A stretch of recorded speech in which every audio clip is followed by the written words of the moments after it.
আল্লাহ রাব্বুল আলামিন বলেন, বান্দা তুমি কি মনে করো যে আমি তোমাকে দুনিয়াতে পাঠাইছি আর এমনি এমনি ফলাফল জান্নাতটা দিয়ে দিব, তোমার কোনো পরীক্ষা হবে না?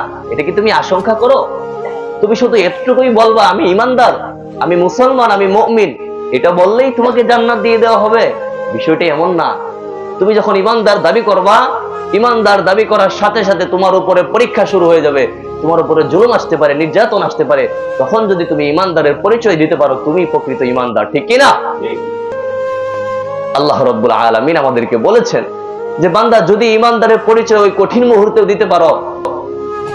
আগের যুগে ঈমানদারদের ঈমান আনার কারণে তাদের মাথার উপর করাত রাখা হয়েছে, করাত রাখার পর করাত দিয়ে মাথাটা দুই খণ্ড করে ফেলা হয়েছে, তারপরে ঈমান থেকে ঈমানদারকে হটাতে পারে নাই। সুবহানাল্লাহ।